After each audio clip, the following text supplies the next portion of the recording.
குழந்தைங்க வந்து எப்படி வளரணும் ஒரு தத்துவம் சொல்லுவாங்கல்ல, அம்மா அப்பா எப்படி இருக்காங்களோ அதை பார்த்து தான் குழந்தைங்க வளரணும். ஸோ அதை வந்து இப்போ கொஞ்ச நாளாக நான் சைலண்டாக தான் நோட் பண்ணிட்டே இருக்கேங்க. ஆக்சுவலாக எங்கள் வீட்டில் வந்து ரொம்ப நிறைய வீடுகளில் இருக்கக்கூடிய ஒரு விஷயம் தான், ரொம்ப நீட்டாக இருக்கணும். இப்போ எங்கள் வீட்டிலலாம் வீடு ரொம்ப நீட்டாக இருக்கணும், நாங்கள் ரொம்ப அதுக்கு வந்து ரொம்ப பார்த்து பண்ணுவோம். ஸோ அதெல்லாம் சைரா இப்போ பார்த்து வச்சுட்டு ஒரு கப்பு கீழே கிடந்தா கூட அதை எடுத்துக்கொண்டு ஒரு வாஷ் மிஷினில் போடுறதா இருக்கட்டும், தலையானவையோ இல்லைனா ஒரு துணி கீழே கிடந்தா கூட அதை கட்டில் எடுத்து போடுற விஷயமா இருக்கட்டும், அல்லனாக்கி அவள் சாப்பிட்டுட்டு இருக்கும்போது அந்த செயிரில் இருந்து சாப்பிட்றதுக்கு சொல்லுவோம்.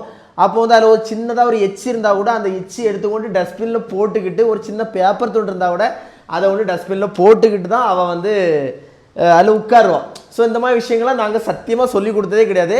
அவங்க அம்மா பண்ணுறதை பார்த்து, நான் பண்ணுறதை பார்த்து, இதை பார்த்தா சைரா வளர்றான்னு நினைக்கும் போது ஓகே, நம்ம நல்ல வழியில் தான் நம்மளும் பண்ணிகிட்டு இருக்கோம், அதை பார்த்து சைரா நல்லதை கற்றுட்டு இருக்கான்னு தோணுது.